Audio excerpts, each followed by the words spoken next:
Ada masih di berita satu sore pemirsa, mantan Jampitsus Febri Adriansyah menghadirkan 4 ahli untuk pembuktian permohonannya dalam sidang pra-peradilan di Pengadilan Negeri atau PN Jakarta Selatan pada Kamis 20 Agustus 2026.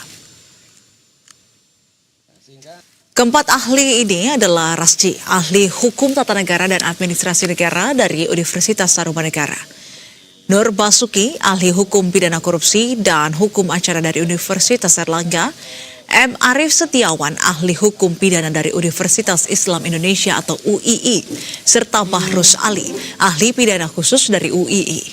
Salah satu ahli yakni Nur Basuki mengaku mengenal Febri.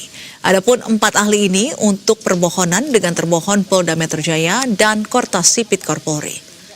Dalam perbuatannya, Febri meminta hakim menyatakan surat perintah penyidikan Polda Metro Jaya tanggal 6 Juli 2026 tidak sah, batal demi hukum dan cacat hukum sebagai dasar pelaksanaan upaya paksa terhadap dirinya.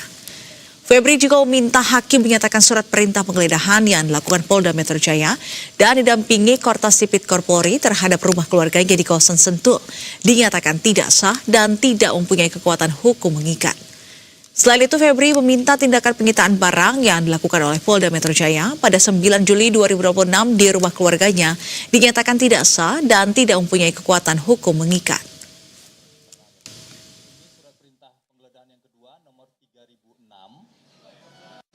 Padahal menurut KUHAP kan seharusnya penyidikan dulu, baru kemudian penyitaan atau tindakan-tindakan yang lain.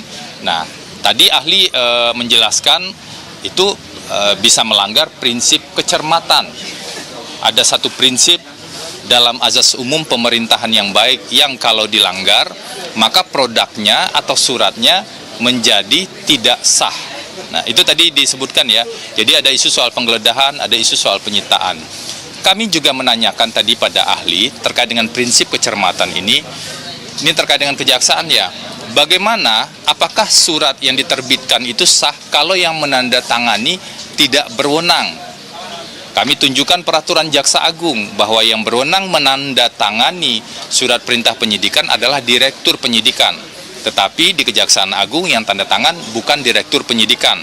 Ahli jelas mengatakan peraturan Jaksa Agung itu wajib dipatuhi.